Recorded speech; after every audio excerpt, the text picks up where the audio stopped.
Assalamualaikum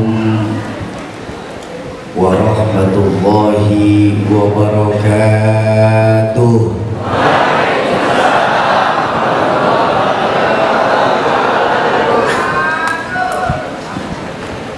Alhamdulillahilladzi wa kafa, wassalatu wassalamu ala sayyidina Muhammadinil Mustafa wa ala alihi wa ashabihi ahli sidqi wal wafa, amma ba'du.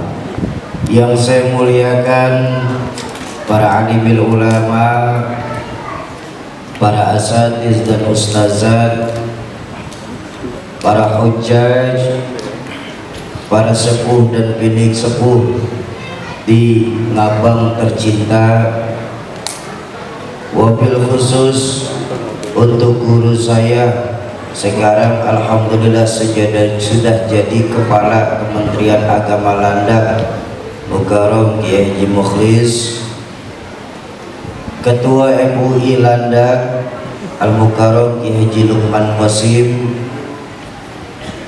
Ketua Masjid Besar Syuhada Al-Mukarram Ustadz Haji Ali Yaqub, Ketua PCNU Landak Al-Mukarram Ustadz Ahmad Fauzi, Ketua Muhammadiyah Kabupaten Landak, Ketua Dewan Dakwah Islamiyah Kabupaten Landak. Mudah-mudahan Allah panjangkan usia guru-guru kita dalam ketaatan kepada Allah Subhanahu wa Ta'ala. Yang saya hormati para tokoh-tokoh masyarakat, tokoh-tokoh kepemudaan, tokoh-tokoh adat, segenap aparatur pemerintah baik sipil maupun Polri yang mewakili, ada tetangga saya di Jakarta yang sekarang sudah alhamdulillah menjadi Kepala Kejaksaan Negeri Landak, abang saya Bapak Sukamto SHMH, Ketua Basnas Landak Bapak Haji Wahidin Beni, Kapolres Landak yang mewakili Bapak Sukirman, segenap keluarga besar Sejadah Fajar Kabupaten Landak, perwakilan dari Masjid Kapal Munzalan Pontianak, saya punya abang Abuya Haji Abu, segenap saudara-saudara saya dari Paskas Landak, segenap pengurus Masjid Besar Asy-Syuhada Ngabang, bapak-bapak dan ibu-ibu jamaah ma'asyiral muslimin dan muslimat, para calon penghuni surganya Allah yang dicintai Allah Subhanahu wa Ta'ala. Alhamdulillah, malam hari ini tepat pergantian tahun di Masehi. Tidak ada larangan secara mutlak kita untuk ikut bersukacita atas pergantian tahun, tapi seharusnya buat kita umat Islam, akhir tahun itu bukanlah untuk bersenang-senang, tapi untuk kita bertadabbur kepada diri kita sendiri.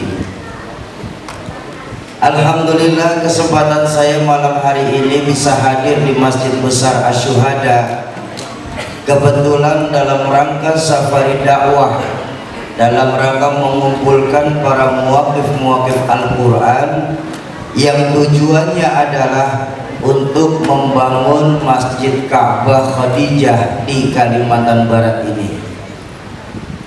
Kenapa hal ini kami lakukan? Karena memang saat ini banyak masjid dan surau yang ada di Kalimantan Barat ini pada umumnya sudah mengalami alih fungsi. Banyak masjid-masjid kita di Kalimantan Barat ini enggak upahnya layaknya sebuah museum. Tahu museum? Tahu museum? Tempat penyimpanan barang-barang antik, Pak. Yang isi masjid kita saat ini, terutama di Landak ini, rata-rata 50 tahun ke atas. Barang antik. Sementara anak-anak mudanya kemana?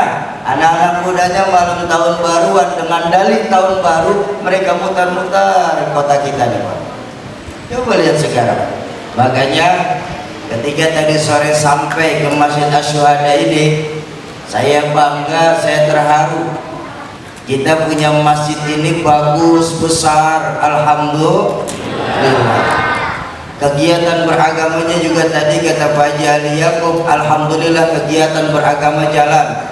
Selain pengajian majelis taklim, ada peringatan maulid, ada peringatan Muharram, alhamdulillah.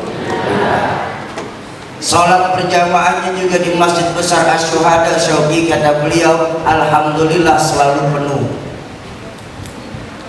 Terutama subuh. Oh, saya tahu, saya subuh sering lewat sini kok. Di Asy-Syuhada kalau subuh penuh sampai keluar-luar, nggak ada yang masuk.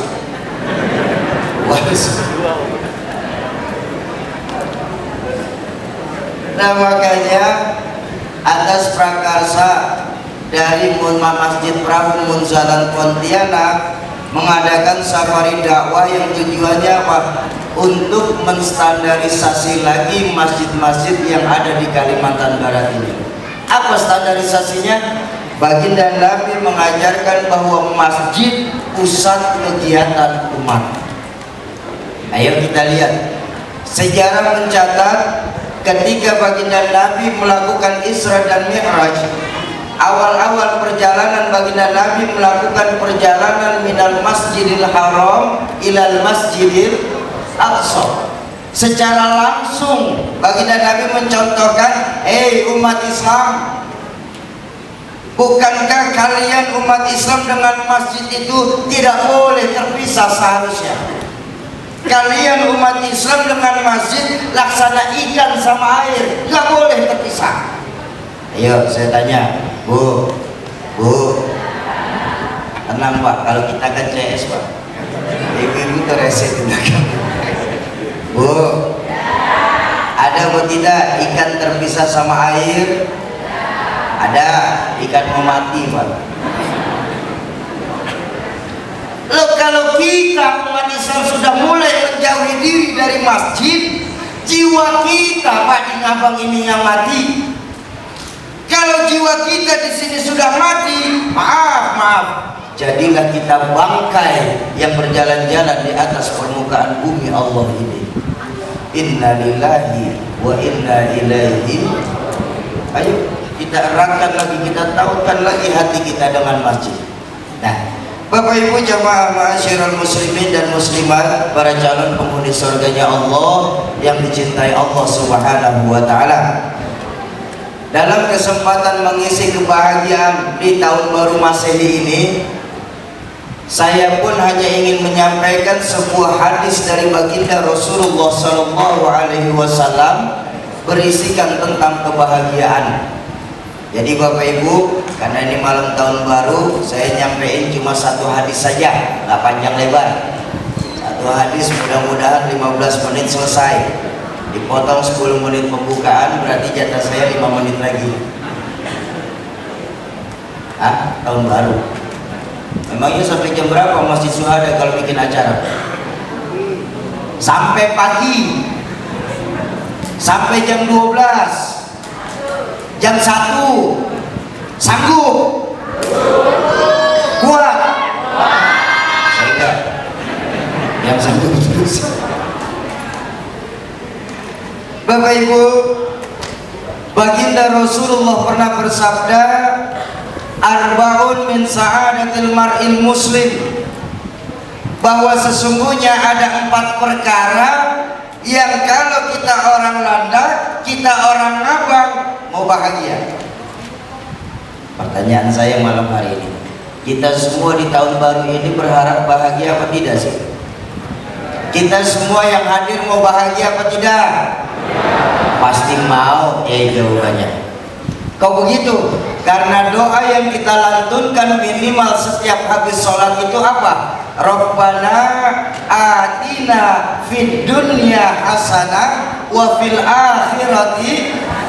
Dunia sampai akhirat kita minta bahagia semua. Betul? Tapi Tapi pesan baginda Nabi, kalau kita di Ngabang mau bahagia, pertama harus punya 4 perkara. Apa 4 perkara ini? Pertama, kalau kita orang sini mau bahagia, pesan baginda Nabi itu apa? Kita harus punya baitun wasi', punya rumah biar bagus asal besar. Loh, emangnya salah? Punya rumah bagus besar, bahagia apa tidak? Saya tanya, bahagia apa tidak punya rumah bagus apa dan besar? Baik. Tapi di mana rumah kita sebagai muslim sesungguhnya, Pak? Rumah kita ternyata adanya di hati kita. Kok begitu? Betapapun besar rumah kita, Pak, hektaran kita punya ladang, miliaran kita punya uang, tapi kalau hati kita kecil, Pak, sempit rasanya itu rumah. Betul? Ayo kita tengok kawan-kawan kita lah, Pak, di sini, Pak. Berapa banyak kawan-kawan kita di sini, Pak, yang tinggal di perumahan mewah, tapi justru yang tinggal di sana terkena yang namanya penyakit broken home, penyakit tidak betah di rumah. Kok begitu, Syauki? Kita tengok suami kemana, istri kemana, anak kemana. Rumah bagus-bagus, yang nempatin cuma pembantunya saja. Ada apa tidak, Ibu? Banyak. Tapi kita tengoklah saudara-saudara kita di sini, Pak. Rumah walaupun kecil ya alhamdulillah punya. Masuk golongan makmur, rumah saja sama sumur. Ya kan makmur itu rumah sumur.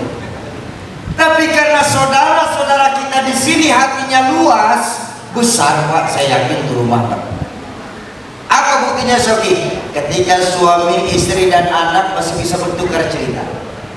Ketika di rumah masih ada yang membaca Al-Quran, di rumah masih ada yang bersenandung sholawat, di rumah di sepertiga malam terakhir masih bangun menghidupkan sholat sunnah tahajud 3 kali 4 meter. Tapi tengok dari rumah yang 3 kali 4 meter tersebut, Bapak Ibu, keluar sabda beliau yang dahsyat. Apa? Baiti jannati, rumah tanggaku laksana surga bagiku. Kenapa? Hati baginda Nabi luas. Ini yang celaka kita di Landak ini, sudah rumah ngontrak, hati sempit. La ilaha illallah, kiamat namanya itu, Pak. Bu, itu orang yang kayak begitu, Bu, terkena 2 penyakit, Bu. Susah melihat orang senang, sama senang melihat orang susah. SMS. Itu orang kalau kena penyakit 2 itu, insya Allah nggak akan bisa gemuk, Pak. Kok begitu, Soki? Melihat orang senang susah, melihat orang susah senang. Suami masih capek pulang kerja, istri langsung laporan, Pak, tetangga kita ganti televisi, kita kapan, Pak? Meriang langsung. Gak ada apa-apain dia meriang. Bawa ke rumah sakit, sampai rumah sakit dapat SMS, temennya ganti motor, diimpus. Begitu baru mau masuk jarum impusan, dapat kabar temennya beli mobil, mati.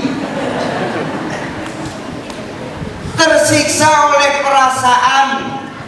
Makanya pesan baginda Nabi, kalau kita di Ngabang dan Landak mau bahagia, harus punya hati yang luas, merasa cukup dengan apa yang Allah berikan kepada kita, tidak mudah ngiri atas apa yang sudah Allah berikan kepada orang lain. Ngiri ini penyakit bahaya, Pak. Ya, Bu? Ngiri ini penyakit bahaya. Itu baru ngiri. Coba kalau nganan, makin jauh lagi. Ayo, ini bicara soal penyakit sedikit nih. Ini maaf sekali, maaf. Kan memang sangat terasa, Bapak Ibu, bahwa akhir-akhir ini kita lebih sering mengkhawatirkan penyakit jasmani, tapi lupa mengobati penyakit rohani. Betul ya? Coba Kita di sini kalau terkena penyakit jasmani, Pak, cepat-cepat kita cari dokter. Gak cukup dokter umum, kita cari dokter spesialis. Tidak ada di tempat kita, kita pindah sampai ke kota Pontianak, bahkan nyebrang sampai ke Malaysia. Ngapain? Obatin penyakit jasmani. Padahal penyakit jasmani yang kita derita hanya menghancurkan dunia, tidak sampai mencelakakan akhirat. Tapi penyakit rohani, ketika kita di sini terkena penyakit rohani, sering merasa tidak terjadi apapun dalam hidup kita. Padahal penyakit rohani yang kita derita ini, dunia kita dijauhkan, akhirat kita akan dimintakan pertanggungjawaban di hadapan Allah Qadirul Jalil. Ya Bu, Bu, ya Bu, apaan? Iya itu. Contoh, saya minta maaf dulu deh. Contoh, yang 2 tahun deh kita sering dikhawatirkan nih Pak, COVID. Ya, saya tanya, maaf sekali maaf, yang terparah dari orang terkena COVID itu apa Pak? Mati, selesai urusan. Ya kan Bu? Kalau begitu apa bedanya COVID sama penyakit lain? Gagal jantung mati, gagal ginjal mati, diabetes mati, tidur bisa mati kalau di tengah jalan. Ayo coba-coba. Bentar, nih ibu-ibu di belakang tuh ada yang protes kedengaran saya. Sauki bahasanya kasar banget sih pakai mati. Saya tanya, Bu, mati apa meninggal? Bu, yang laki tenang, kita kan CS. Mati apa meninggal? Yang bilang meninggal jarang ngaji tuh. Ayo kita baca sama-sama ya Bu ya. Inna sholati wa ma stop. Mati apa meninggal? Mati. Enggak ada Pak waktu sholat itu wa ma meninggal. Mati.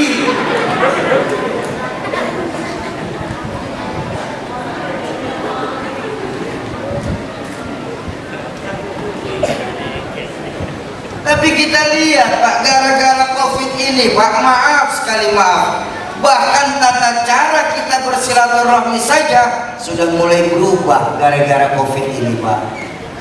Betul? Ya, mohon maaf Pak Kapolsek yang mewakili Pak Kajari, saya minta maaf, saya bukan bilang COVID itu nggak ada. COVID itu ada, cuman karena tingkat keimanan kita kepada Allah mulai rendah, kita jadikan seolah-olah COVID ini jadi penyakit yang paling bahaya. Kita sering lupa janji Allah dalam Al-Quran, wa idza maridtum fahuwa yashfin. Kalau saja kita sakit, yakin 1000% Allah yang akan nyembuhin kita. Dokter, obat, tabib cuma perantara. Kita lupa tuh Pak, bahkan salaman saja gara-gara COVID orang udah nggak mau salaman lagi sekarang. Allahu Akbar.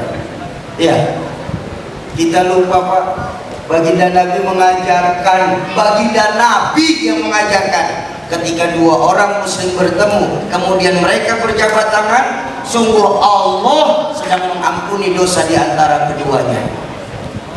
Tapi sekarang jabat tangan sudah tidak mau Pak. Bagaimana salaman sekarang?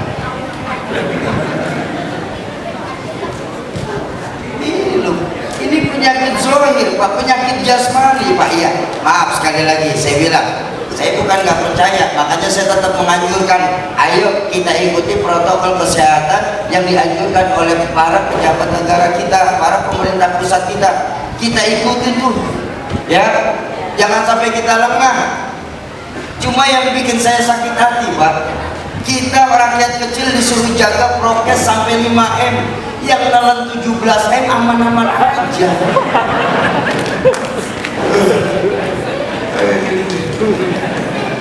Ini loh Pak, penyakit jasmani Pak.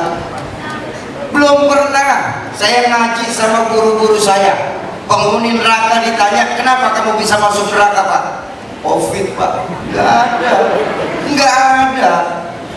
Tapi ketika kita terkena penyakit jasmani, dunia kita dijauhkan, akhirat nanti kita akan dimintakan pertanggungjawaban di hadapan Allah Rabbul Jalil. Kullukum ra'in wa kullukum mas'ulun an ra'iyati. Pada hakikatnya kita semua ini pemimpin Pak. Kapolsek memimpin buat jajarannya, Pak Kajari memimpin buat kejaksaan negerinya, Bapak memimpin buat rumah tangga, Ibu memimpin buat anak-anak. Semua kita pemimpin. Namanya seorang pemimpin pasti akan dimintakan pertanggungjawaban dengan apa yang sudah dipimpinnya. Ya, ini loh penyakit jasmani Pak. Kita sering menyia-nyiakan. Makanya terkait penyakit jasmani, Bapak Ibu, dulu saya punya orang tua pernah bilang begini. Saya yakin Bapak Ibu ingat. Ada dua amal, ini nyangkut penyakit jasmani ini. Ada dua amal di mana nilai pahala sama timbangan dosa Allah tidak kasih tahu. Tapi maaf Bapak Ibu, justru kita di ngabang, kita di landak ini sering terjebak dalam menyia-nyiakan, menyepelekan, bahkan mengecilkan di dua amal ini. Allah. Padahal di dua amal ini nilai pahala sama timbangan dosa Allah nggak kasih tahu. Tapi justru kita di sini sering menyia-nyiakan, bahkan menyepelekan dua amal. Ada teman saya protes, Sogi, apa? Ngomong di masjid besar ngapain sih pakai soal timbang-timbangan Sogi? Kayak masih hitung-hitungan saja sama Allah kamu. Saya bilang maaf Pak, saya bilang kita ibadah saja masih hitung-hitungan sama Allah. Saya tanya nih jamaah masjid besar, dan saya tanya, Bapak Ibu jawab jujur mau ya? Mau jawab jujur? Baik, saya tanya sekarang, Bapak Ibu dalam ibadahnya lillahi ta'ala apa ada pamrih? Yang kompak. Bapak Ibu dalam beribadah kepada Allah nilainya lillahi ta'ala atau pamrih? Alhamdulillah lillahi ta'ala semua jamaah masjid besar. Alhamdulillah. Tapi sekarang saya tanya, jawab jujur lagi, berapa banyak dari kita di masjid besar ini dalam ibadah itu masih sebatas takut neraka, ingin masuk surga? Angkat tangan. Ayo yang dalam ibadah masih sebatas takut neraka, pengen masuk surga, angkat tangan. Oh hebat di sini ya. Ini nggak tahu kalau angkat tangan apa malu apa gimana, saya nggak tahu juga. Maaf Pak, kalau ibadah kita masih sebatas takut neraka, pengen masuk surga, itu saja hitung-hitungan kita sama Allah. Betul? Belum lagi tahapan ibadah kita nih, seperti yang diajarkan oleh Sayyidatuna Rabi'atul Adawiyah. Apa yang diajarkan Sayyidatuna Rabi'atul Adawiyah? Apakah dengan ibadah yang kita lakukan malam hari ini Allah sudah ridho atau belum? Padahal hidup tanpa dua perkara ini mubazir, kita tinggal di ngabang itu. Tanpa dua perkara ini sia-sia kita tinggal di landak ini. Apa dua perkara ini? Ridho Allah dan syafaatul uzma dari baginda Rasulullah Sallallahu Alaihi Wasallam.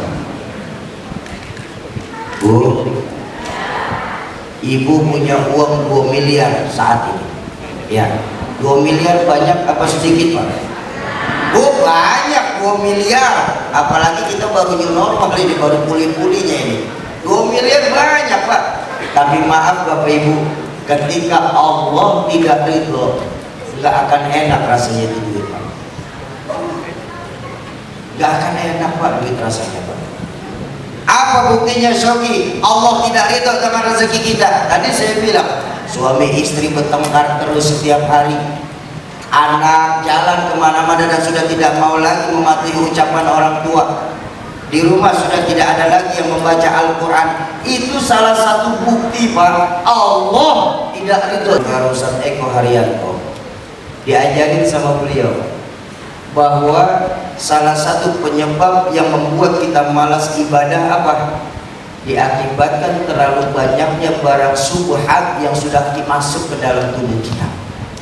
Ya Allah, yang subhat saja bisa bikin kita malas untuk ibadah, kira-kira apalagi yang haram. Betul? Tuh, 2 miliar Allah nggak ridho, nggak akan enak rasanya. Tapi walaupun kita di sini cuma punya 6 miliar, tapi kalau Allah ridho enak Pak. Hah? Tak dulu. Emangnya saya salah? 2 miliar Allah nggak ridho, 6 miliar Allah ridho, pilih mana? Lah ya 6 miliar Pak. Oh cuma ngayal saja kok. Heran orang sini ngayal senangnya nanggung-nanggung Pak. Bapak Ibu, nih saya kasih tahu deh, ilmu deh, saya kasih tahu deh sedikit deh. Ya, ini kita lagi di majelis ilmu Pak. Majelis ilmu itu kan taman surga. Majelis ilmu itu dalam jumhur ulama mengajarkan majelis yustajabu fihi doa, majelis tempat diangkatnya doa. Masa iya sih kita lagi duduk deh di taman surga, penyebab doa yang kita nanti akan dijawab sama Allah. Siapa tahu kita semua lagi ngayal punya uang 6 miliar, malaikat rahmah lewat, angkat doa kita sampai kita punya uang 6 miliar. Baru amin sekarang. Tadi kemana?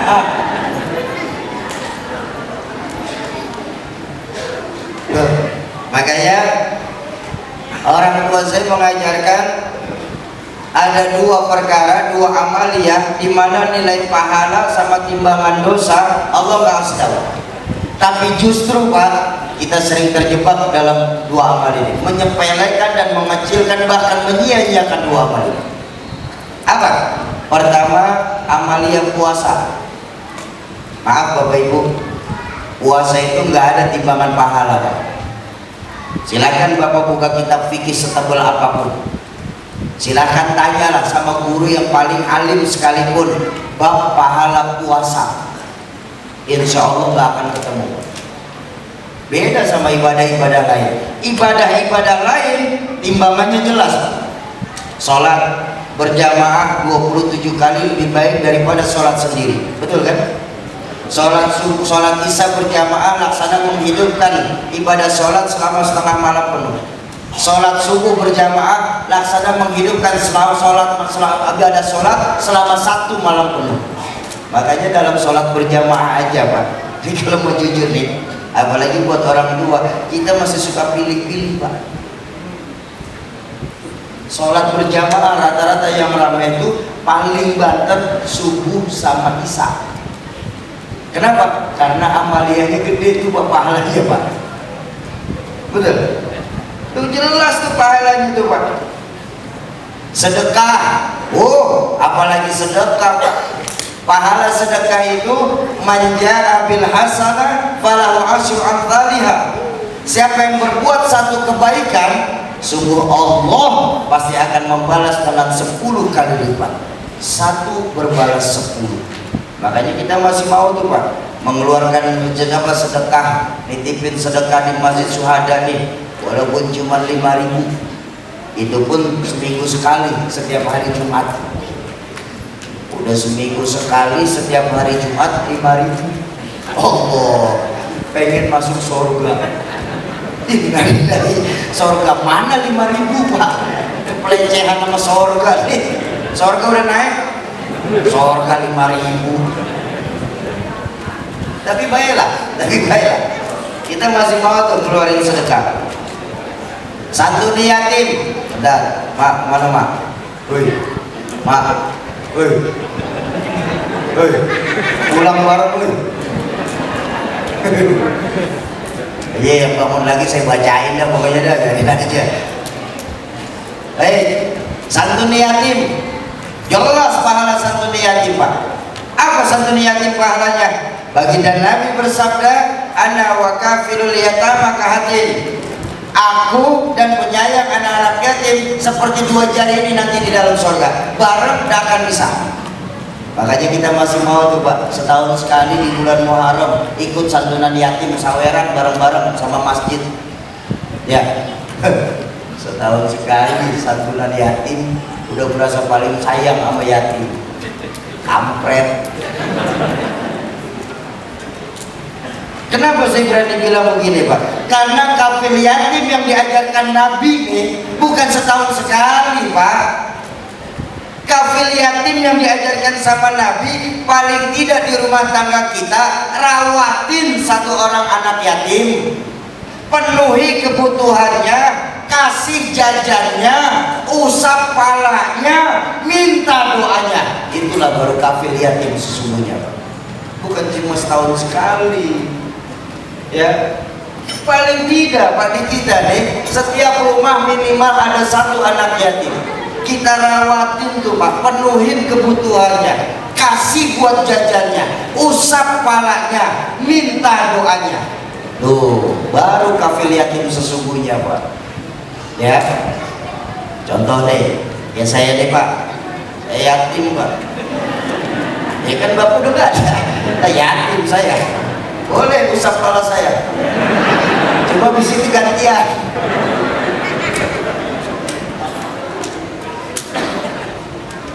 Tapi baiklah, alhamdulillah, walaupun cuma setahun sekali masih mau ikut santunan yatim. Baik. Kenapa? Karena pahalanya jelas. Berharap dengan baginda Nabi nanti di dalam surga. Haji, oh apalagi haji. Pahala haji mabrur itu dahsyat Pak. Apa? Laisa jazaa'un illal jannah. Tidak ada pahala haji mabrur balasannya kecuali surga. Makanya mau tuh Pak kita di sini mengeluarkan uang yang tidak sedikit. Antri sekian tahun. Begitu berangkat harus berdesak-desakan dengan jutaan orang di tanah suci. Maaf Pak. Orang pergi haji Pak. Orang pergi haji itu berangkatnya saja jadi jenderal Pak. Di sana mah tetap kopral Pak. Iya, di sini kita dikawal-kawal, diantarin, dibawain koper, sampai sana nenteng koper sendiri Pak. Tapi kok kita mau, karena pahalanya jelas, langsung dikirim ke surga, nggak pakai mampir-mampir lagi. Betul. Tapi ketika bicara puasa Pak, maaf, Allah nggak pernah kasih tahu seberapa besar timbangan pahala puasa. Baginda Nabi pun tidak memberitahu seberapa besar timbangan pahala puasa. Karena dalam hadis qudsi Allah hanya berfirman, "Asyamu li wa ana ajzidu." Puasa itu untukku dan aku yang akan membalasnya. Ada nggak kira-kira timbangan pahala Allah bicarakan di sini? Ada atau tidak? Bahkan dalam Al-Quran ayat yang memerintahkan turun puasa apa ayatnya? Ya ayyuhalladzina amanu, hai orang-orang yang beriman. Iman panggilan puasa Pak. Kenapa? Karena memang iman di panggilan puasa. Bukan ya ayyuhal muslimun, bukan ya ayyuhan nasu, tapi ya ayyuhalladzina amanu. Karena puasa bagian dari iman. Makanya maaf sekali, maaf, berapa banyak Pak ketika kita melakukan puasa kemarin di sini Pak, itu sudah dibaca sama baginda Nabi lebih dari 14 abad yang lalu. Apa sabda baginda Nabi dalam hadis? Baginda Nabi bersabda, kam bin so'imin, berapa banyak nanti umatku di ngapam itu, di landak itu, ketika melakukan puasa tidak mendapatkan kebaikan apapun dari puasanya, illal ju' wal atas, kecuali cuma sebatas menahan lapar dan hausnya saja. Artinya apa? Puasa sih puasa, tapi ngomongin tetangga masih jalan terus. Tapi ini di Jakarta, ini mah di Jakarta, di sini mah insya Allah sama Pak.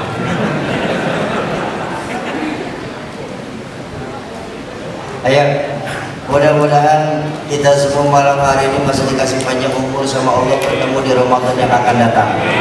Amin. Cuma saya mau pesan Bapak Ibu, khususnya untuk diri saya pribadi.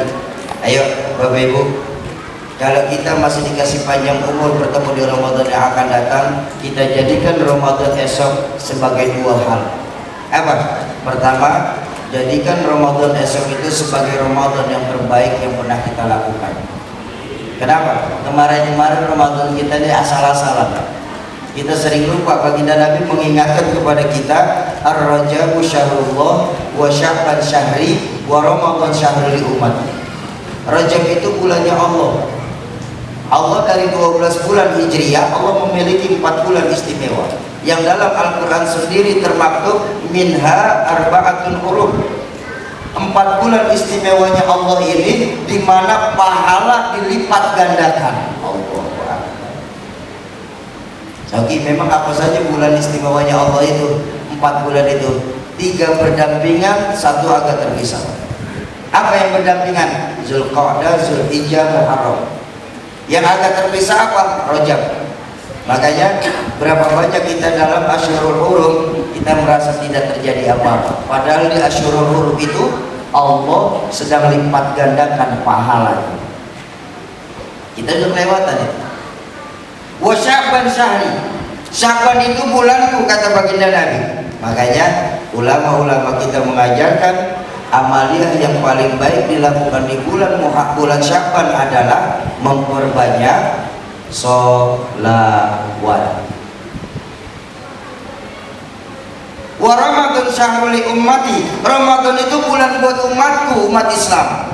Artinya kalau memang bulan buat kita umat Islam, Pak, tidak ada sedikit pun amalia kita yang kecil tanpa lolos dari penglihatan Allah dan tidak ada nilai kebaikan di dalamnya, Pak.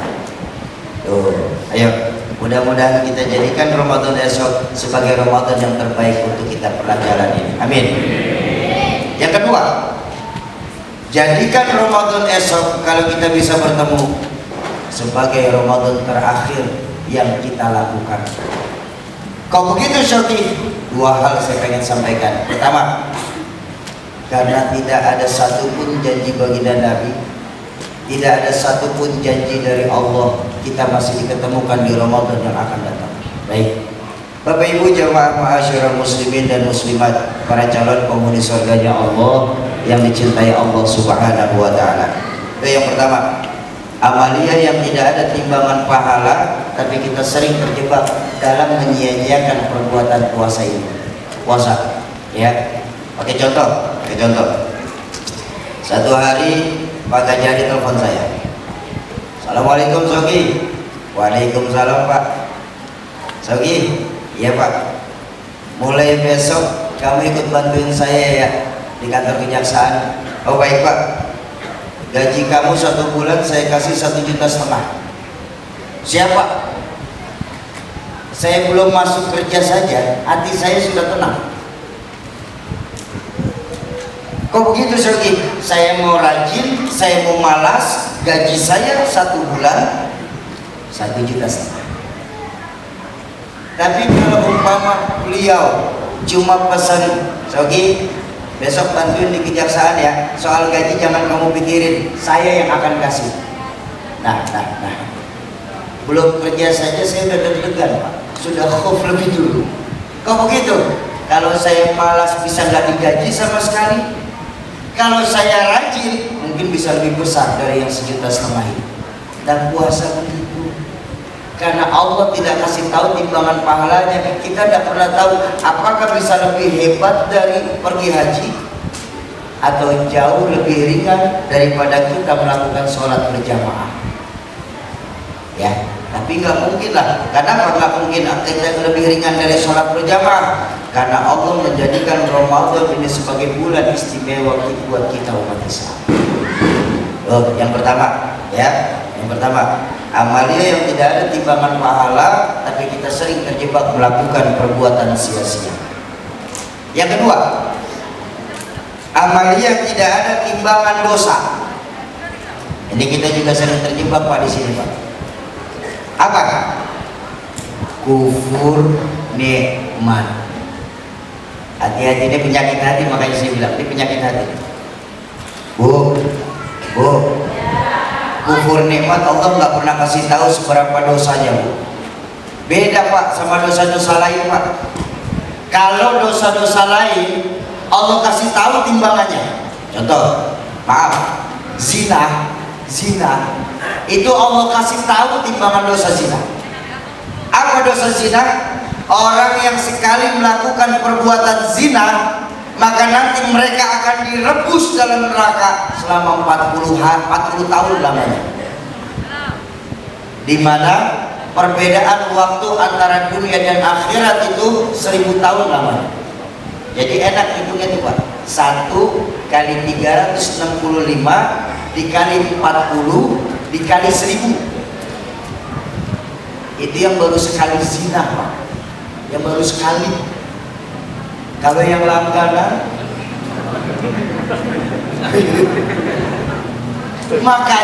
makanya Luqmanul Hakim pernah berpesan begini kepada anaknya. Nah, Luqmanul Hakim dalam Al-Quran pernah diceritakan berpesan kepada anaknya itu dahsyat. Ini cerita-cerita Luqmanul Hakim ini jarang sekali kita terangkan saat ini kepada rumah tangga kita. Luqmanul Hakim berpesan kepada anaknya, nah silahkan kau berbuat dosa sebagaimana kau sanggup tentang betapa seberapa pedihnya azab Allah menimpa badan kau. Silahkan kau berbuat dosa nak, tapi selama kau sanggup untuk menanggung beban azab Allah terhadap badanmu, silahkan berbuat dosa. Zina Pak, kita di neraka Pak, tidak akan ada sedetik pun Allah kasih kita waktu untuk istirahat. Oh, zina jelas dosanya. Itu zina sama orang, apalagi zina sama keluarga sendiri. Inna lillahi wa inna ilaihi raji'un. Jelas itu dosanya. Terus ghibah, jelas juga dosa ghibah. Apa dosa ghibah Syauqi? Orang yang senang menggunjing sesama saudara muslimnya. Dalam hadis baginda Nabi diibaratkan laksana mereka memakan bangkai saudaranya sendiri. Allah. Bapak Ibu, dalam fikih secara umum kita memakan bangkai hewan saja, memakan bangkai hewan kalau tidak bersifat darurat maka hukumnya haram. Makan bangkai hewan kalau tidak bersifat darurat hukumnya haram, apalagi kira-kira memakan bangkai saudaranya sendiri. Lalu buat para penghibah nanti hukuman di neraka ringan. Mereka akan diberikan makanan dari buah yang bernama zakum. Zakum itu buahnya kecil Pak, tapi durinya keluar. Beda sama kedondong Pak. Kedondong itu durinya di dalam Pak, nggak mungkin ditelan. Ya, nah zakum ini mau nggak mau kita makan Pak. Kenapa? Karena nanti di akhirat dalam kitab Daqaiqul Akhbar dijelaskan, di akhirat itu ruh dan jasad akan disatukan kembali sama Allah. Jadi di akhirat nanti Bu, kita akan merasakan tuh rasa-rasa yang pernah kita rasakan di ladang dan ngabang ini. Kita akan merasakan kelaparan, kita akan merasakan kehausan, kita akan merasakan kepanasan, kita akan merasakan kedinginan, bahkan kita akan merasakan ketakutan yang teramat sangat. Allahu Akbar. Makanannya buah yang bernama zakum. Yang mau nggak mau kita telan itu buah. Ketika masuk buah itu ke tenggorokan kita Pak, hancur tenggorokan kita dibuat karena buah tersebut. Tuh ringannya dosa ghibah Pak.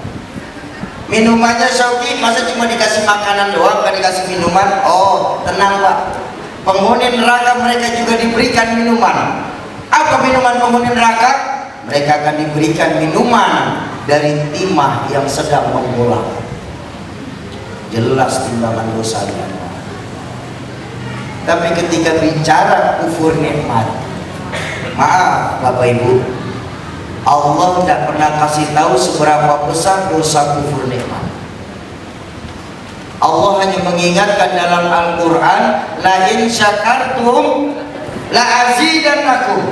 Kalau kau bersyukur, aku akan tambah nikmatku, kata Allah. Wala in kafartum, tapi apabila kalian kufur akan nikmat-nikmat yang aku berikan. Orang Anda, ingat baik-baik bahwa inna azabi lasyadid, sungguh azabku sangat pedih adanya.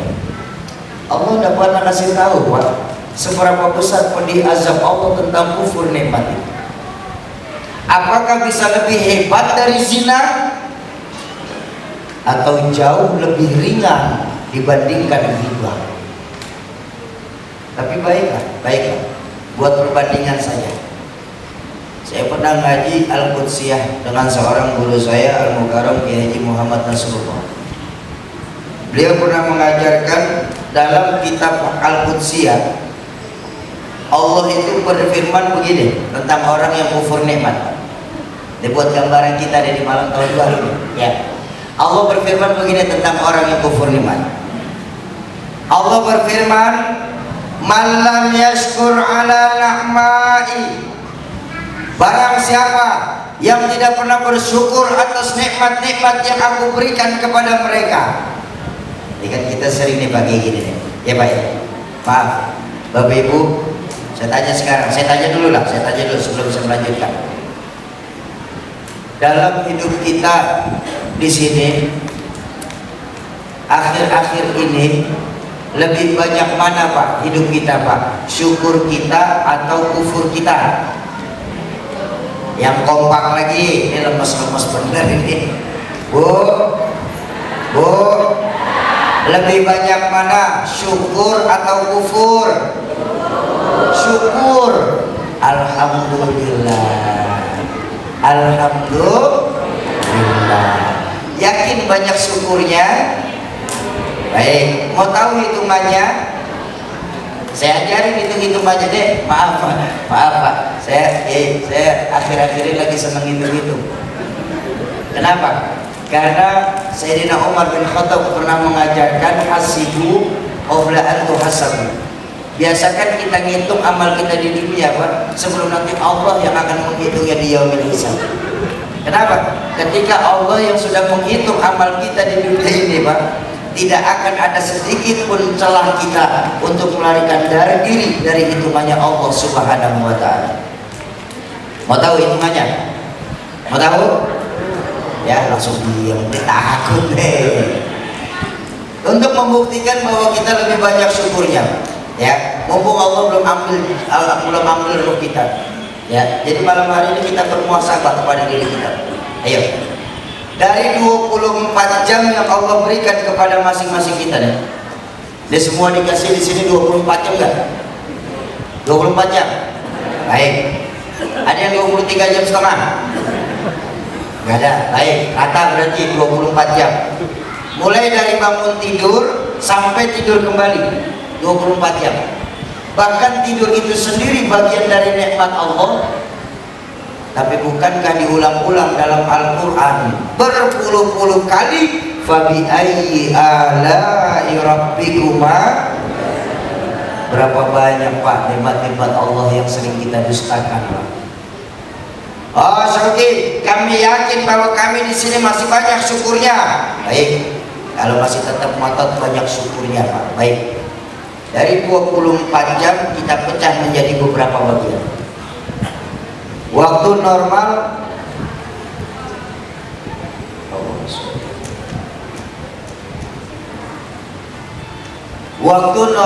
untuk beristirahat menurut ilmu kedokteran berapa lama? Berapa lama? 8 jam.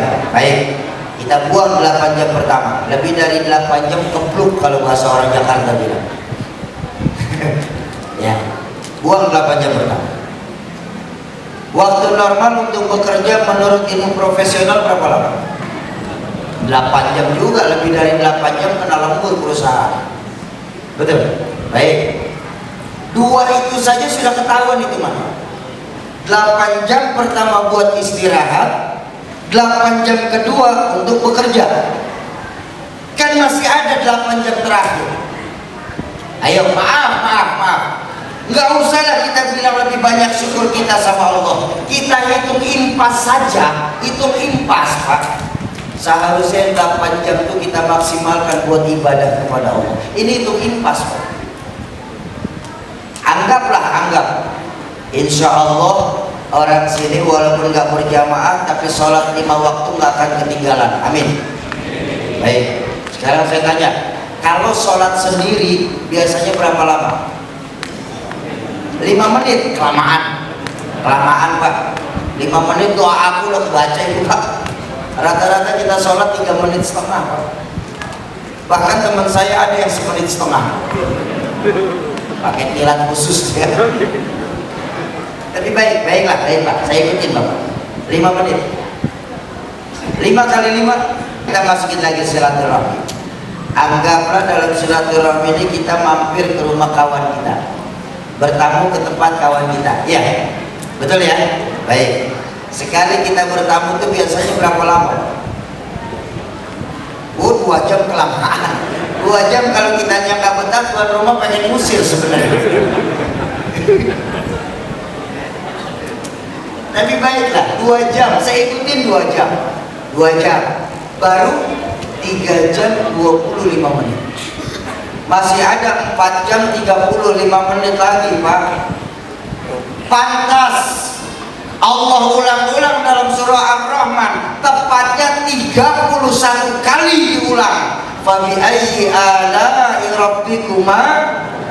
Berapa banyak nikmat-nikmat Allah yang sering kita dustakan.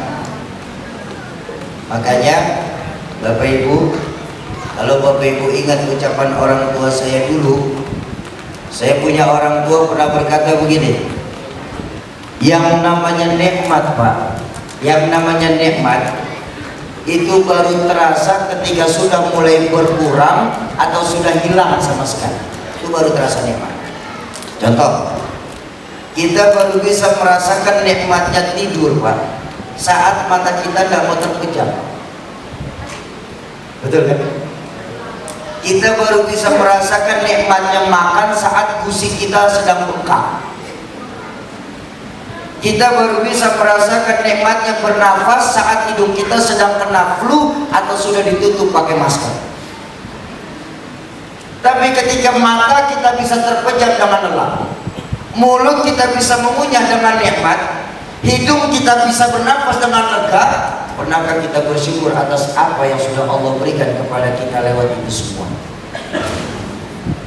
Bapak Ibu, tahadusan bin nikmat. Saya punya Umi Haja Siti Khalilah binti Haji Ayub. Insya Allah hari Ahad besok haul yang pertama. Jadi setahun kemarin beliau wafat. Mudah-mudahan Allah ampuni segala dosa beliau. Cuma yang saya mau ajak bicara begini, 2 bulan sebelum wafat, saya punya Umi itu sudah aktif menggunakan tabung oksigen untuk bantuan bernafas. Rata-rata setiap hari itu kami harus mempersiapkan 2 tabung oksigen. Kalau lagi datang sesaknya, 1 tabung oksigen 10 kilo cuma bisa dipakai 1 jam lebih, 1 jam saja. Nah, harga 1 tabung oksigen tersebut di Jakarta itu biar hitungannya mudah saja, 100.000 rupiah. Artinya 2 bulan sebelum saya punya Umi meninggal dunia, dalam sehari minimal harus mengeluarkan uang 200.000 untuk bernafas, bantuan bernafas. Baik, ayo kita tanya sama diri kita Pak. Allah memberikan kita oksigen 24 jam secara gratis dan non-stop. Seandainya Allah memberikan pajak kepada oksigen yang sedang kita hirup untuk bernafas, 1 jam oksigen perlu 100.000, kita hidup 24 jam, paling tidak 2,4 juta untuk 24 jam kita hidup. Kali selama 30 hari, hampir 70 juta rupiah.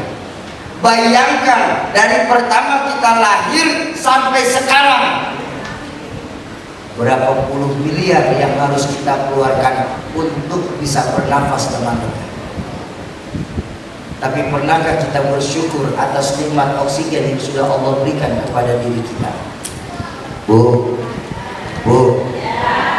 yakin masih banyak syukurnya? Insya Allah. Bahkan untuk bernafas saja kita nggak sanggup bersyukur atas apa yang sudah Allah berikan kepada kita. Ayo. Malam yashkur ala na'mai. Barang siapa yang tidak pernah bersyukur atas nikmat-nikmat yang aku berikan kepada mereka, nih. Wala yasbir ala balai, dan mereka juga tidak pernah bersyukur, bersabar. Mereka tidak pernah bersabar atas musibah yang aku timpakan kepada dirinya. Ini juga kita sering kena nih Pak. Ya Allah Syauki, kenapa Pak? Saya ini sholat berjamaah rajin, sama sedekah juga mau, sama guru juga sayang, sama majelis ilmu cinta, sama orang tua santun. Tapi kenapa kok saya merasa ini musibah silih berganti menimpa keluarga kami nih Syauki?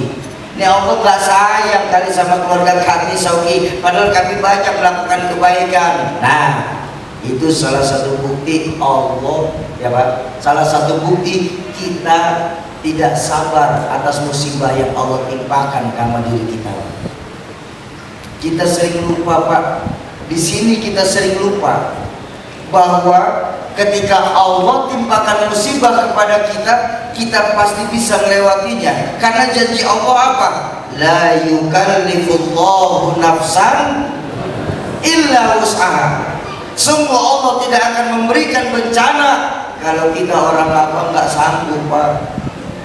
Jadi yakinlah ketika kita terkena musibah yang Allah berikan ini, kita bakal sanggup melewatinya. Kenapa? Karena sifat Allah, wa wallahu zulman lil ibad. Sungguh Allah tidak pernah berbuat zalim, berbuat dosa, berbuat jahat kepada makhluk-makhluknya ini. Itu sifat Allah Pak. Fa inna ma'al usri yusra. Setiap ada kesusahan pasti Allah bukakan pintu kemudahan buat kita. Pertanyaannya adalah, pernahkah kita mengambil iktibar? Pernahkah kita mengambil pelajaran atas musibah yang sedang menimpa kita? Inilah yang seharusnya kita pertanyakan. Bukankah musibah itu ada 3 jenisnya? Musibah itu menimpa ada 3 jenisnya. Kalau musibah menimpa orang baik-baik, ya orang baik-baik insya Allah jamaah syuhada deh. Insya Allah semua yang hadir orang baik semua, amin. Baik. Kalau musibah yang menimpa orang syuhada dapat musibah, itu disebutnya ujian. Kenapa diuji? Karena mau naik kelas Pak. Dimana-mana kalau mau naik kelas pasti lewati dulu proses yang namanya ujian. Tapi jangan lupa Bapak Ibu, kunci ujian kedua apa? Lulus, lolos, baru Allah angkat derajat kita nanti, amin. Itu kalau orang baik-baik. Tapi kalau orang setengah-setengah dapat musibah, setengah-setengahnya yang ada di hadapan Bapak Ibu nih, saya orang setengah-setengah Pak, bikin repot malaikat, sholat rajin, maksiat tekun, gaji setengah jam, ngomongin orang tetangga sejam setengah, sedekah mau nyolongnya lebih banyak dari yang saya sedekahin. Ya, STMJ saya Pak, sholat tekun, maksiat jalan. Kalau orang setengah-setengah macam saya dapat musibah, itu bukan ujian. Apa? Teguran. Ya. Kenapa ditegur? Karena saya sering lalai kepada Allah. Maka kalau apapun konteksnya Pak, ketika kita lalai, kita pasti ditegur. Bapak lalai dengan pekerjaan, atasan Bapak pasti tegur. Betul? Pak Kirman lalai dengan tugasnya, pasti Pak Kapolres bakal tegur. Betul? Apapun kita, Bapak Ibu lalai dalam rumah tangga, suami bakal tegur. Apapun konteksnya, apalagi ketika kita lalai kepada Allah. Satu yang kita tidak sadar Pak, bahwa Allah Maha Pencemburu. Allah nggak mau di hati kita ada selain Allah Pak. Ketika di hati kita ada yang selain Allah, cepat-cepat Allah timpakan musibah kepada kita. Supaya apa? Supaya kita bisa kembali lagi ke jalannya Allah Subhanahu wa ta'ala. Itu loh cara permainannya Allah. Ya. Tapi kalau orang jahat dapat musibah, Itu bukan ujian, bukan teguran, tapi namanya hukuman. Nah, tinggal lihat-lihat kita saja Pak, musibah yang menimpa kita ini sebagai ujian kah, sebagai teguran kah, atau sebagai hukuman buat kita? Kalau ujian, apa kuncinya tadi? Lulus, lolos, itu kunci ujian. Kunci teguran apa? Dua juga, perbaiki yang kurang, kurangi yang berlebihan. Tapi kalau ternyata musibah yang menimpa kita ini sebagai hukuman, maka tiada jalan lain selain memperbanyak istighfar dan melakukan taubatan nasuha. Kenapa? Karena baginda Nabi mengajarkan la saghair illa bil istimrar wala kabair illa bil istighfar. Tidak ada yang namanya dosa kecil Pak kalau dilakukan setiap waktu. Juga tidak ada Bu yang namanya dosa besar kalau ditimpa dengan istighfar dan melakukan taubatan nasuha. Artinya apa Bang? Nuker sendal di masjid ya, walaupun dosanya nggak gede, tapi kalau sehari 5 kali kita tukar sendal, nah gede juga Pak. Nah ya, ayo biasakan kita untuk selalu beristighfar. Biarlah pemerintah ini dengan programnya untuk menghilangkan COVID dengan menyuruh kita menjaga protokol kesehatan 5M. Tapi kita deh Pak, ayo kita kembalikan lagi nilai-nilai keimanan Allah dengan biasakan hidup kita deh beristighfar kepada Allah Subhanahu wa Ta'ala. Kenapa? Kalau saja baginda Nabi masih ada di tengah-tengah kita Pak,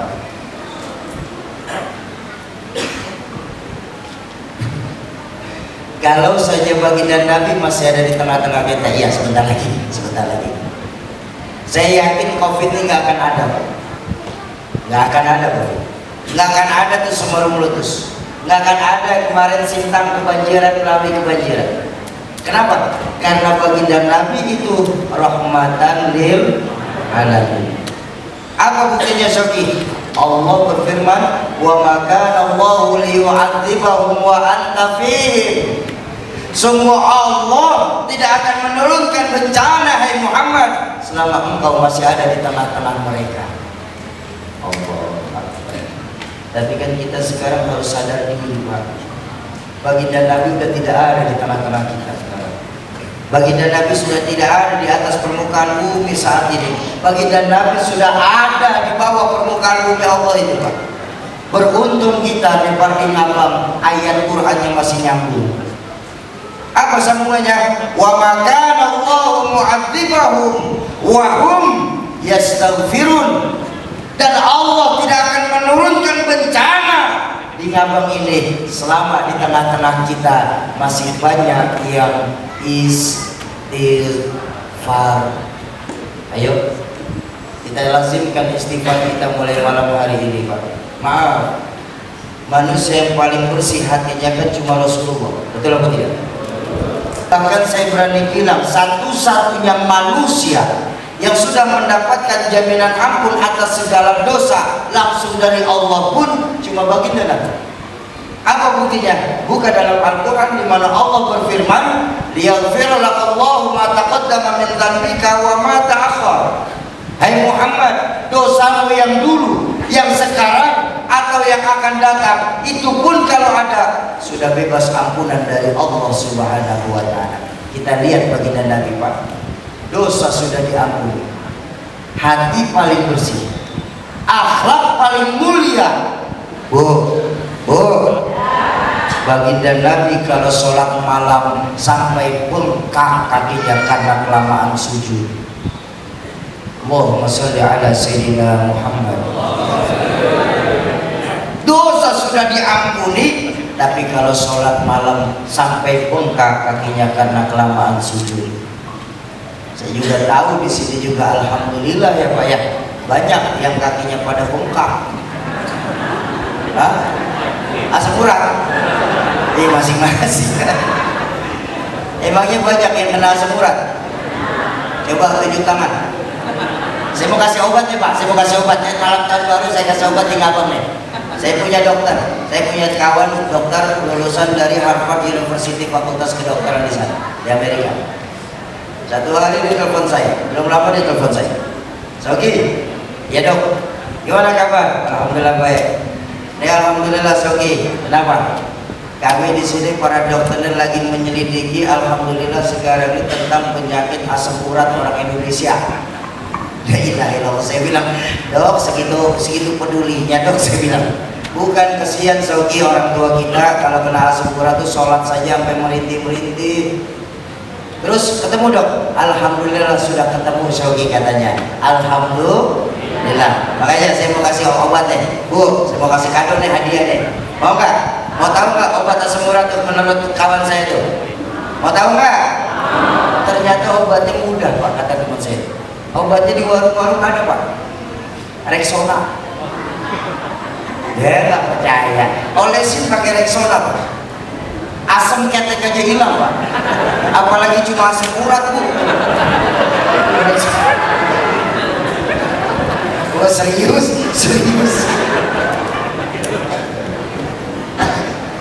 Itu tadi bercanda. Dan sekarang serius deh. Ya maaf, bercanda pak. Lagi bapak serius bener nggak ada ketawanya sih. Dan sekarang beneran nih pak.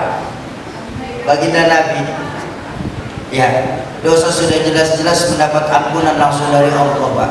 Beliau tuh istighfar satu harinya itu rata-rata 100 kali. Wa fi riwayat lain mencatat 70 marrah, 70 kali sedikitnya baginda Nabi dalam sehari istighfar. Dan sekarang saya tantang orang awam. Saya tahu orang Kalimantan tidak ada yang senang ditantang. Maka malam hari ini di tahun baru ini saya tantang orang Kalimantan ini. Bapak Ibu, kita dosa setiap saat bertambah. Kesalahan kita setiap waktu meningkat. Mampukah kita di Masjid Asy-Syuhada ini pada khususnya satu hari istighfar minimal 100 kali? Sanggup? Ya 20 orang. Ini kan lebih dari 20 orang ini. Sanggup? Insya Allah. 100 kali pun nggak harus cash, dicicil boleh pak. Habis subuh 20, isya selesai 100, boleh. Dan sholawat istighfar serius silahkan. Umpama rapi sholat, astagfirullah, silahkan. Santai sambil nimang anak, sambil gendong cucu pak, bacain istighfar dilaguin. Boleh istighfar dilaguin kok. Astaghfirullah Rabbal baraya, astaghfirullah minal khataya. Yuk sama-sama. Astaghfirullah.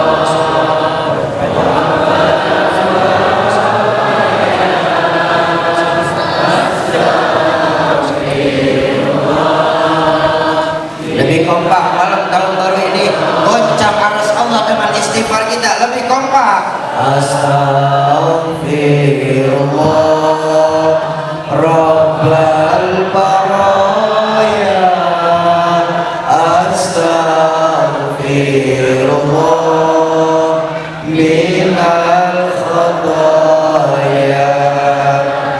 Bapak Ibu, ya biasakan kita di tahun baru ini, di awal tahun nanti, di bulan tanggal 1 Januari nanti, kita lebih seringkan lagi istighfar kita kepada Allah Subhanahu wa ta'ala. Itu adik-adik ngapain bawa kotak? Nanti saja. Ya,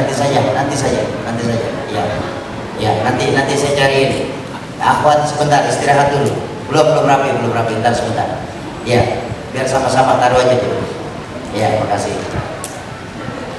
Tenang Pak, nanti saya cariin duit Pak, tenang. Ini belum rapi masalah ini, masih sampai jam 1 kita ceramah. Baik. Malam yashkur ala na'mahi wa la yasbir ala bala'i. Mereka tidak pernah bersabar atas musibah-musibah yang aku timpakan kepada dirinya. Apa ancaman Allah tentang dua perkara ini Pak? Ancaman Allah tentang dua perkara ini adalah falyakhruj min tahtis samai.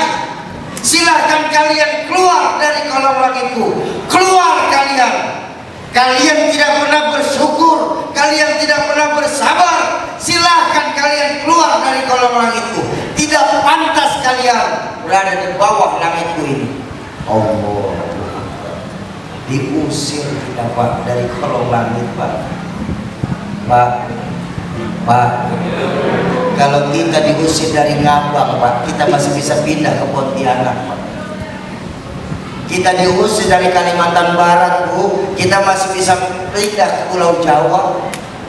Bahkan diusir kita sebagai warga negara Indonesia, kita masih bisa minta suaka ke Singapura, Malaysia dan Australia. Tapi ketika kita diusir dari kolong langit, nak cari langit mana kita pergi Pak? Betul. Falyakhruj min tahtis samai, silakan kalian keluar dari kolong langitku, keluar kalian. Wal yatlub rabban siwaya, carilah kalian Tuhan selain aku, kata Allah. Allahu Akbar. Betapa Bapak Ibu, Allah murka sekali akan orang yang kufur nikmat. Ayo di malam tahun baru ini, ketika kita semua hendak naik ke tempat tidur kita masing-masing, biasakan diri kita Pak bertanya kepada hati kita yang sering lalai ini, sebelum nanti Allah yang akan bertanya kepada diri kita nanti. Biasakan kita tanya kepada hati kita yang sering lalai, wahai hati yang sering lalai, hari ini lebih banyak manakah syukur sayakah atau justru kufur sayakah? Baik Bapak Ibu jamaah ma'asyiral muslimin dan muslimat, para calon penghuni surganya Allah yang dicintai Allah Subhanahu wa taala, ya. Dalam rangka menambah rasa syukur kita kepada Allah Subhanahu wa taala, saya ingin mengajak Bapak Ibu malam hari ini untuk ikut berdonasi dalam rangka pembangunan Masjid Ka'bah Khadijah di Kalimantan Barat ini Pak.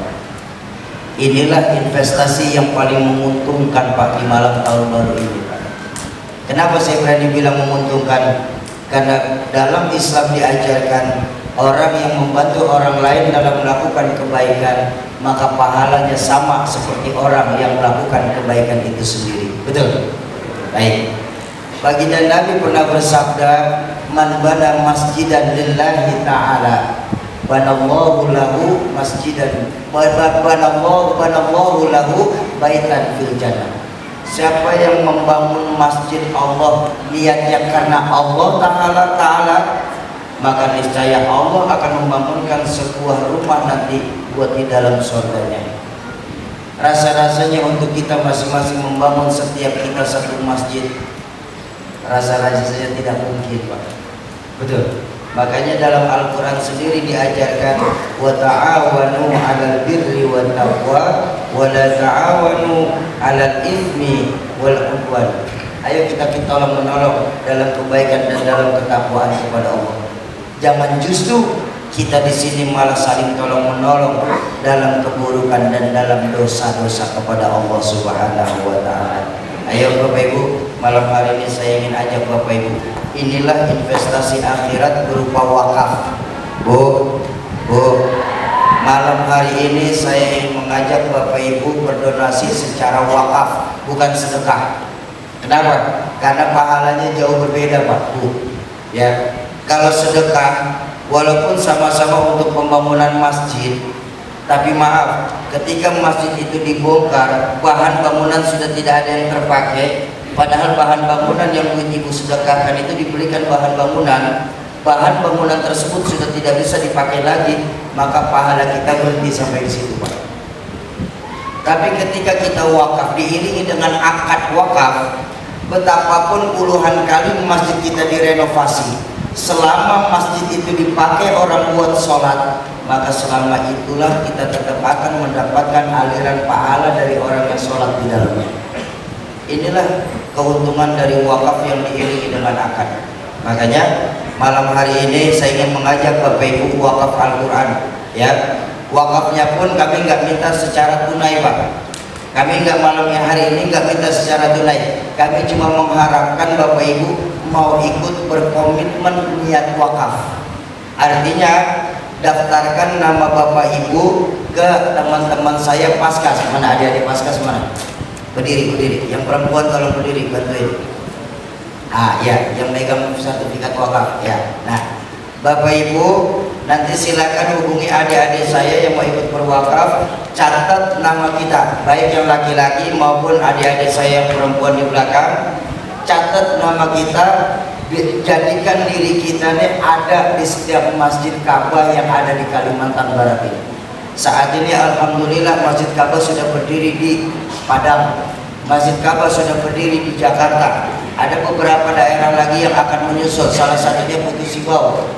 Mudah-mudahan Masjid Ka'bah ini sebagai momentum kita untuk menstandarkan fungsi. Angkanya pun angkanya itu ada variatif, dari angka yang paling besar 5 juta, 2 juta, 1 juta, sampai 500.000 rupiah.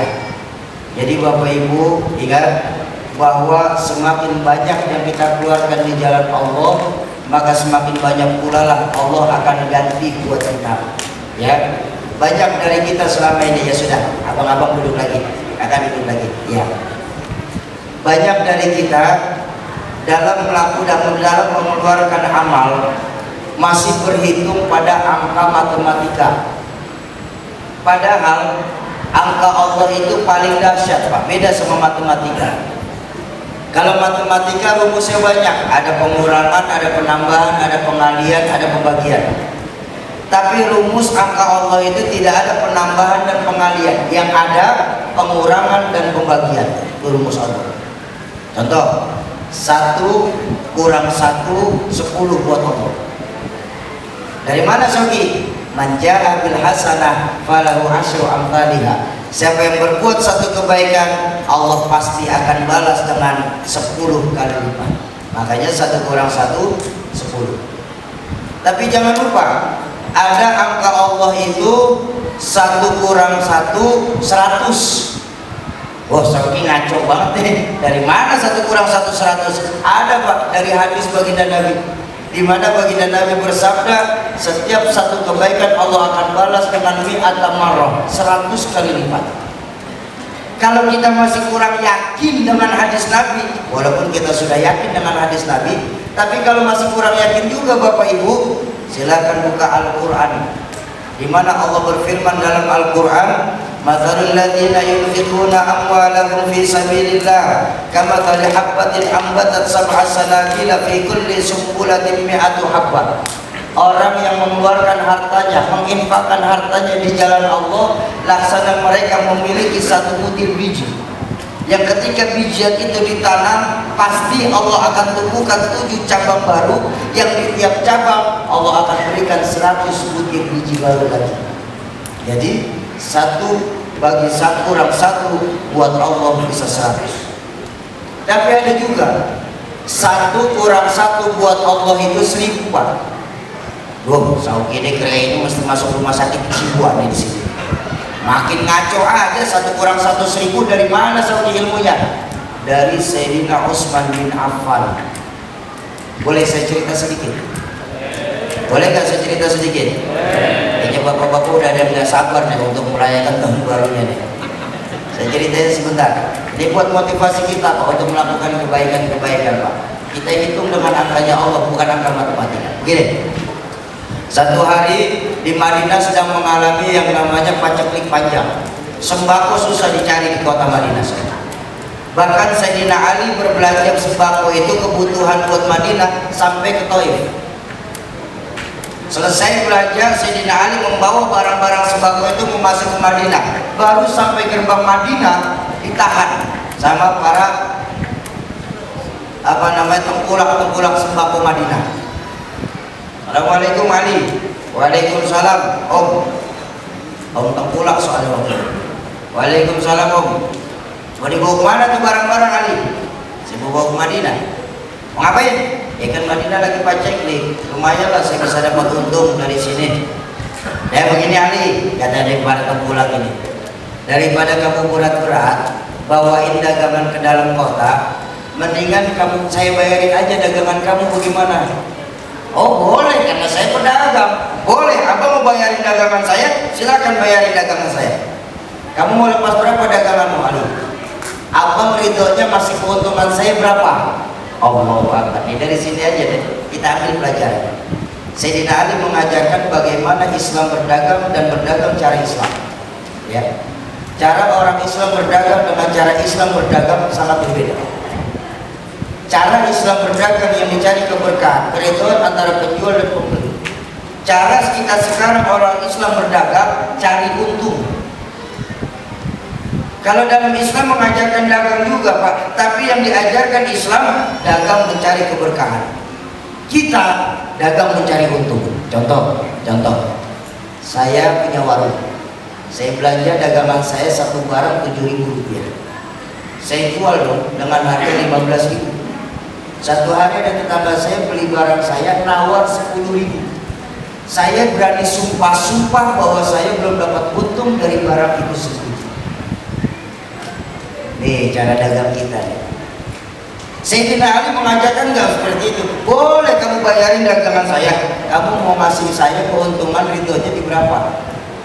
Oh ya sudah Ali, kalau memang kayak begitu, bagaimana kalau saya kasih kamu keuntungan 30%? Oh nggak mau, 30% sedikit. Mending saya bawa sendiri masuk ke Madinah, saya bisa dapat lebih besar dari segitu. 50% Ali, nggak mau. 100% Ali, nggak mau. 200% Ali, udah begini dah. Daripada abang tawar dagangan saya tetap tolak. Nanti hilang keberkahan dagangan saya. Sekarang begini saja kata Sayyidina Utsman, kata Sayyidina Utsman. Sekarang begini saja. Bagaimana kalau kamu ridho bayarin dagangan saya, kata Sayyidina Utsman, 1000% keuntungannya buat saya. Gila kau Utsman. Dari dulu siapa yang berani bayarin dagangan dengan keuntungan 1000% Utsman? Ada. Siapa? Allah yang akan bayarin dagangan saya 1000%. Nggak ada urusan sama kalian. Minggir. Dibawa masuk dagangan ke dalam kota Madinah, dibagikan kepada penduduk Madinah saat itu secara gratis. Lihat kekayaan sejarah Sayyidina Utsman bin Affan. Tidak ada yang namanya seorang Sayyidina Utsman bin Affan kekurangan harta yang diberikan sama Allah. Bahkan yang ada sebuah rekening atas nama Utsman bin Affan di bank kerajaan Saudi Arabia. Yang dana dari rekening tersebut Bapak Ibu sudah dibangun ribuan masjid, ratusan sekolahan Islam, puluhan rumah sakit Islam skala internasional. Semua gratis buat penduduk Islam di sana. Tapi dana yang masih tersimpan di rekening tersebut masih kurang lebih 12.000 triliun. Jasadnya sudah hampir 15 abad terkalang tanah, tapi sejarahnya Allah kekalkan dengan sebuah rekening tersebut. Itu baru satu kebaikan dari Sayyidina Utsman bin Affan. Ya, apakah kita ragu dengan sejarah mencatat, menceritakan tentang kebaikan-kebaikan Allah? Kenapa kita masih takut? Kita yang miskin, Allah yang kaya. Kita buktikan bahwa Allah itu memang kaya dengan apa? Dengan berwakaf yang besar sekali. Dan kami pun tidak memberatkan Bapak Ibu. Kapan saja Bapak Ibu punya rezeki, nggak harus malam ini. Syukur-syukur malam ini, tapi kalau nggak bawa malam ini, bisa besok, bisa lusa, bisa bulan depan. Nggak bisa cash, bisa dicicil sedikit demi sedikit. Yang penting timbulkan semangat kita di malam tahun baru ini tentang agama kita sendiri.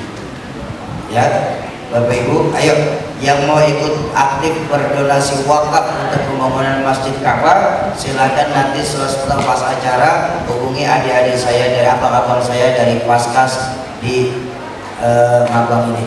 Ya, sesuai dalam ketentuan syariat Islam. Bapak Ibu yang ingin ikut berniat dalam wakaf Al-Quran, sesuai dalam ketentuan syariat Islam ada 3 perkara yang wajib menggunakan akad. Pertama nikah, yang kedua jual beli, dan yang ketiga adalah wakaf. Malam hari ini Bapak Ibu mau berniat wakaf untuk pembangunan masjid, maka kewajiban kami sebagai badan penyelenggara mengikat akad wakaf Bapak Ibu sekalian. Akadnya pun gak susah.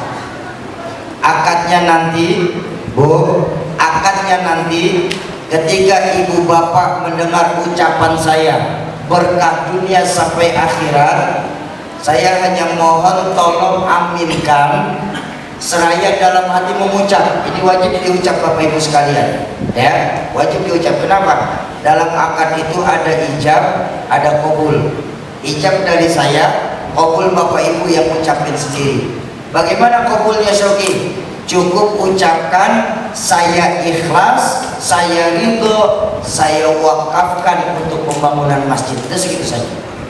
Saya ulang, Bapak Ibu yang mau ikut berdonasi wakaf pembangunan masjid, cukup nanti ketika mendengar ucapan saya berkah dunia sampai akhirat, saya cuma mohon tolong aminkan seraya dalam hati mengucap saya ikhlas, saya ridho, saya wakafkan untuk pembangunan masjid. Dan segitu saja. Paham ya Bapak Ibu ya? Baik, kita mulai akad wakaf pembangunan Masjid Khadijah Ka'bah. Bismillahirrahmanirrahim. Assalamualaikum warahmatullahi wabarakatuh. Bapak Ibu para pewakif pembangunan masjidnya Allah, kami atas nama dari Badan Penyelenggara Wakaf Pembangunan Masjid Khadijah menerima wakaf dari Bapak Ibu yang dititipkan kepada kami. Mudah-mudahan lewat keberkahan dari wakaf pembangunan masjid malam hari ini, yang apabila niat wakaf pembangunan masjid ini ditujukan untuk orang tuanya, untuk istrinya, untuk anaknya, untuk suaminya, untuk keluarganya yang terlebih dahulu mendahulukannya. Mudah-mudahan lewat keberkahan dari wakaf pembangunan masjid malam hari ini, Allah lapangkan kubur beliau-beliau. Allah ampuni segala dosa-dosa beliau. Allah jadikan kubur beliau sebagai taman dari taman surga. Yang kedua, apabila niat wakaf pembangunan masjid malam hari ini dikhususkan sakitnya sebagai kifarat atas perbuatan dunianya. Yang ketiga, apabila niat wakaf pembangunan masjid malam hari ini dikhususkan sebagai hajat dunia, pasti semua kita punya hajat dunia, betul? Mudah-mudahan lewat keberkahan dari wakaf pembangunan masjid malam hari ini, apabila ada Bapak Ibu sedang punya hajat, Allah percepat qabul hajatnya, Allah gampangkan segala urusannya, Allah luaskan rezekinya, Allah mudahkan segala usahanya, Allah jadikan anak keturunannya sebagai anak keturunan yang soleh dan soleha. Serta lewat keberkahan wakaf untuk pembangunan Masjid Ka'bah malam hari ini, Allah jadikan rumah tangganya sebagai rumah tangga yang membawa berkah dunia sampai akhirat.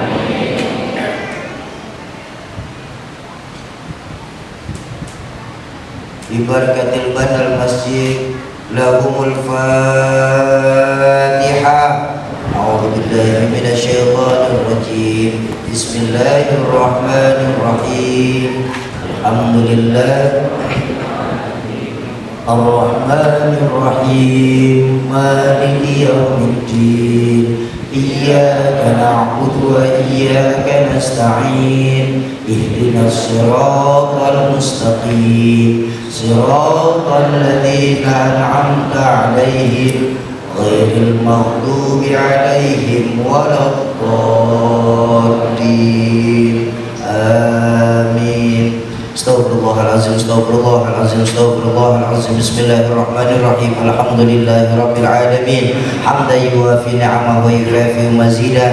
Ya Rabbana lakal hamdu kama yanbaghi li jalali wajhika wa 'azimi sultanik. Subhanaka la nuhsi thana'an 'alaika kama athnaita 'ala nafsik.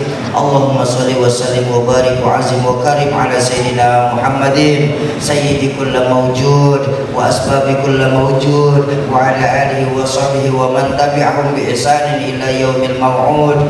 Yassir biha umurana ya Allah wa asil biha maqasidana ya Rahman. Allahumma aftah lana abwabal khair wa abwabal barakah wa abwabal ni'mah wa abwabal rizqi wa abwabal quwwah wa abwabal sihah wa abwabal salamah wa abwabal afiyah وأبواب الجنة. اللهم عافنا من كل بلاء الدنيا وعذاب الآخرة، واصرف عنا بحق القرآن العظيم ونبيك الكريم شر الدنيا وعذاب الآخرة. اللهم افتح لنا أبواب الخير. اللهم أنت المحيي وأنت المميت وأنت الخالق وأنت الباري وأنت المبتلي وأنت المعافي وأنت الشافي يا الله. خلقتنا من ماء مهين واجعلنا في قرار مكين إلى قدر معلوم.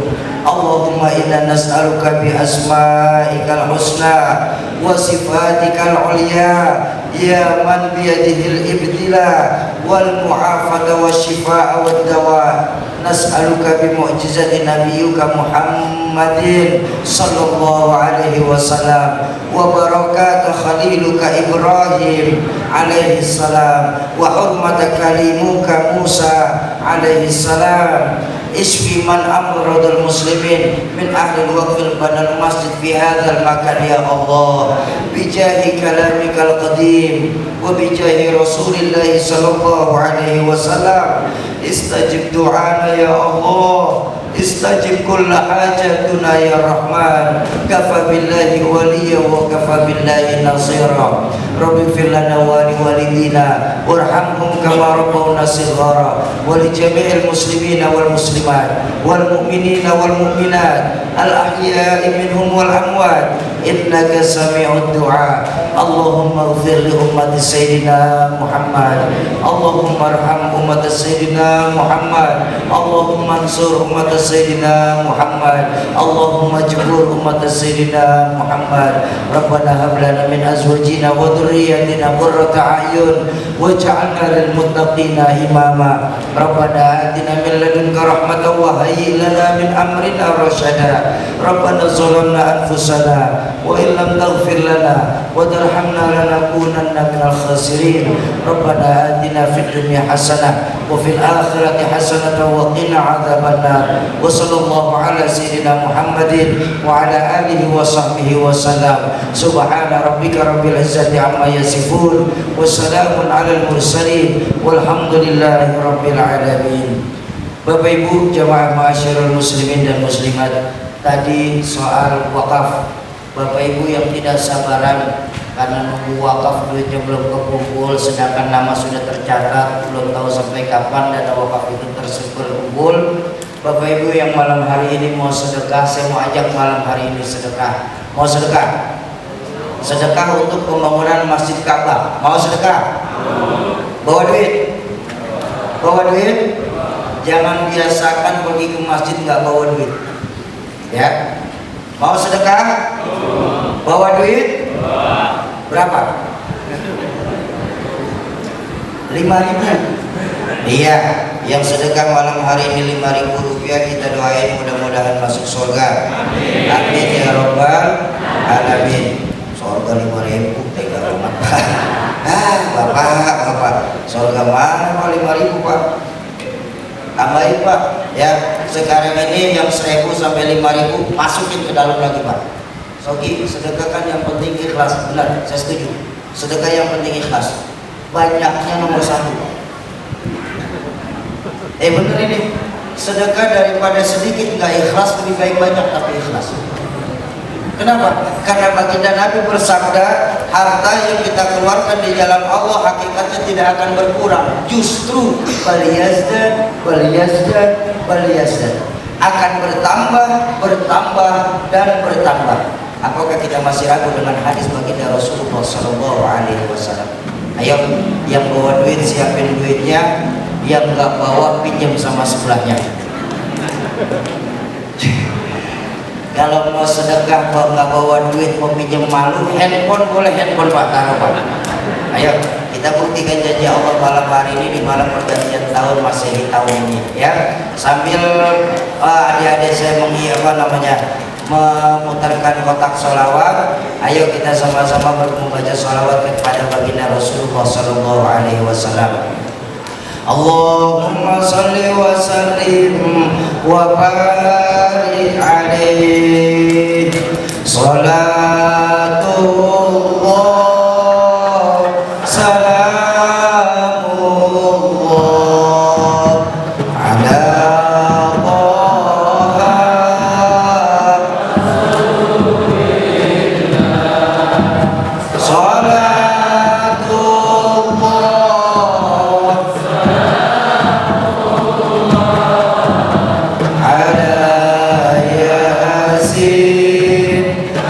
habibillah tawasalna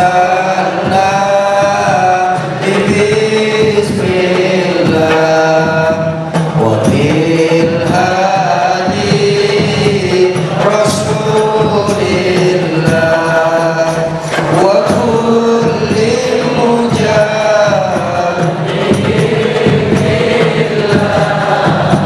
bi ahlil badri ya Allah salatullah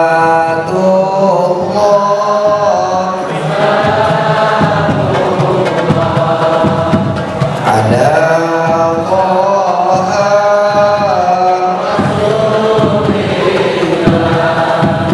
salatullah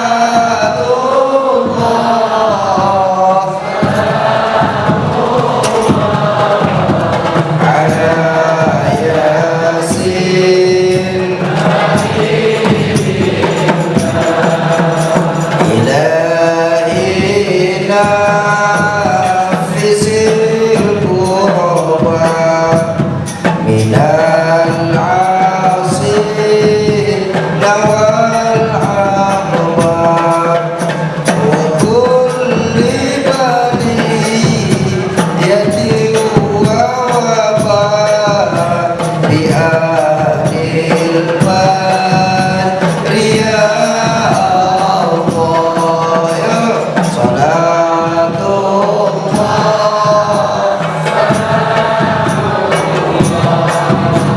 ala Taha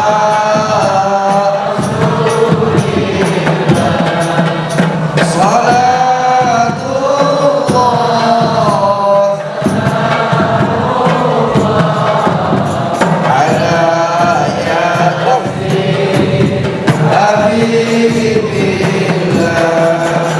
ilahi sallimil ummah minal afati wal nikmah wa min hamdihim wa min hummah bi ahlil badri ya Allah salat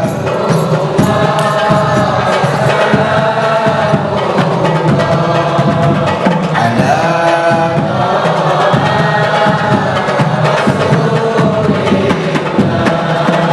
salatullah salamullah ala Yasin habibillah